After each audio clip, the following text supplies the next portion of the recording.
जोङो गयबारि ब्लकआवहाय दिनै जोंनि युथ BPF, वुमेन BPF आरो BSU बे मोनथाम आफादखौ लानानै जइन्ट वार्कार मिट लादों आरो बावहाय जोङो हाग्रामा सारा दाखालि बावै CWCआव डिक्लेयार होनाय बायदि 100 कौटि रां बोसोरसेयावहाय जोंनि युथ्सफोरनि डेभेलपमेन्टनि थाखाय जोङो मा खामानि मावगोन बेनि सायाव जोङो गुवारै जोंनि युथ्सफोरनो जोङो फोरमायदों आरो फैबाय थानाय समाव वुमेनफोरनि थाखाय जि 40 कौटि मोनसे बाजेट हमनाय जागोन पार इयार मोनसे बोसोरावहाय दा बेखौ जोङो बोरैहाय माने खामानियाव बाहायगोन बे खोथाखौ लानानै गुवारै सावरायदों माने सेनियर सिटिजेन बिथांमोननि थाखाय 10 कौटि युथ्स होनना बुङोब्ला जोङो युथ्सखौ गोबां बिथिङाव जोङो रानदों 45 बोसोर बैसोनि सिङाव थानाय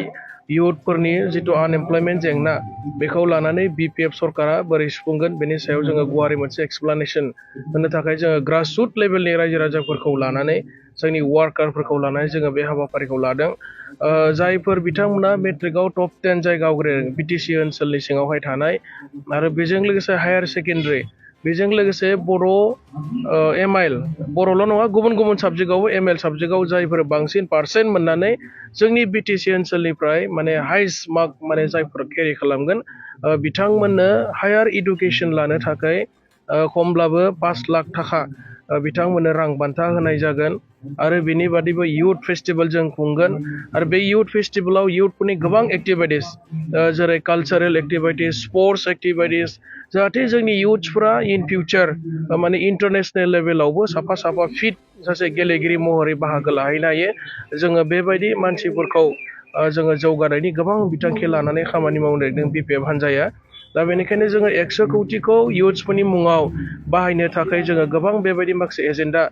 लानानै जोङो सावरायगासिनो दङ आरो बेनि फाइनाल शेप होनो थाखाय जोङो माखासे एक्सपार्ट मानसिफोर लानानैबो जेरै जायफोर बिथांमोना आर्मि पुलिस पेरामिलिटारि फर्सेसआव थांनो गोसो जादों सेंग्रा सिख्लाफोर दा बिथांमोनखौ जोङो फिजिकेल ट्रेनिं आरो लोगोसे रिटेन एग्जाम मोनफ्रोमबो डिस्ट्रिक्ट वाइसआव बेखौ खुंनाय जागोन आरो बिथांमोननि थाखाय गासिबो फ्रि जागोन थानाय जानाय बिथांमोननि जि माने ट्रेनिंनि डिउरेसनाव जाखिनि खरसा नांगौ BPF सरकारनिफ्राय बेखौ माने बियार खालामनाय जागोन आरो बेबायदि प्लेनिं लादों जाहाथे जोंनि गेजेराव एमप्लयमेन्ट जेनेरेसन क्रिएट जायो जोंनि युथ्सफोरनि गेजेराव जोङो बेखौ खोब मोनसे सिरियास एजेन्डा हिसाबै BPF हान्जाया लादों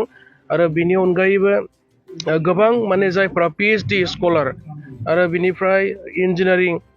डक्टर मेडिकेल साइन्सआव जायफोर माने एन्ट्रेन्स पास जागोन बिथांमोनखौ BPF निफ्राय माखासे सेनियर जायफोर IAS अफिसार दं IPS अफिसारफोर दं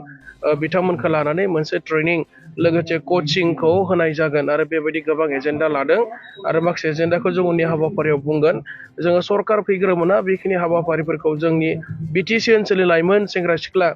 माने इडुकेटेड जि माने आनएमप्लयमेन्ट प्रब्लेम बेखौ जोङो फोजोबनो थाखाय बेबायदि गोबां एजेन्डा लादों आरो बिथांमोननि थाखायनो 100 कौटि पार इयार माने बाहायनाय जागोन होननानै जोङो फोसावबाय थादों